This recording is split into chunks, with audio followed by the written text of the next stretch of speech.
For somebody starting out that maybe doesn't know those rules of the game, if they're listening and they're going, hey man, I want to be financially free, I think they miss the step where you don't just go and become a millionaire. You need to start with phase one and basically replace what you're making on your income so you can get some of your time back. And I think a huge misconception that I love that you talk about is you were actually financially free before becoming a millionaire. Most people think that's what that is I have to make millions of dollars to become financially free. And I think what you're offering is really the American dream. So talk a little bit about that because that's really like the essence of your brand is kind of getting to that point and growing, right? Yeah, for sure. I mean, when I do these keynotes, I have this slide that basically shows financial freedom, like devouring net worth. And most people live to, on the scale of their personal financial statement or the way they track their wealth, it's always on net worth. But net worth is fickle, it's subjective. If you own your own company, you likely give it a higher valuation than someone that's going to buy your company. It's based on market timing, which if a lot of your assets are in public equities, it can shift on a moment's notice. And so to me, that is not the best measure of financial success. It's how much does it cost you to live? And then can you build your financial freedom number, which is that number, what it costs you to live on a monthly basis? Can you build that in passive income?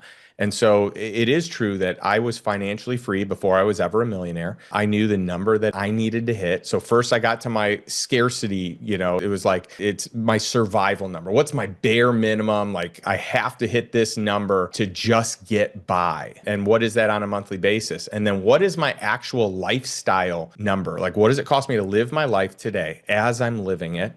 And then what would a cool lifestyle that I would aspire to have look like? Because when you break it down on a monthly basis, it's really not as much as you may think. I mean, keep in mind, my community, my mastermind is full of some of the highest net worth people out there, and so I see what they make. I see what their net worth is. I see what their passive income is. Like I know these numbers. I know what it costs them to live. And, a lot of people think you have to be making millions upon millions of dollars to live this amazing life, and you don't.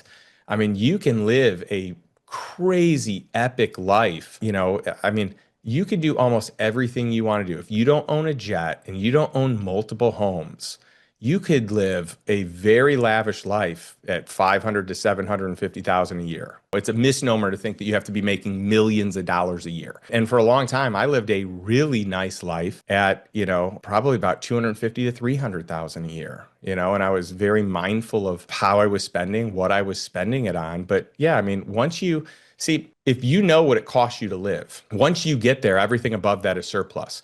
And so for most people, they're saving a percentage of what they make, or they should be. Hopefully, everyone listening is at least saving something from what they make every year, not living paycheck to paycheck. And if you are, make that shift, get to 10, 15, 20% that you are saving and investing every year. I got to the point that I was saving and investing 50% of what I made every single year as my income grew. I kept my lifestyle the same.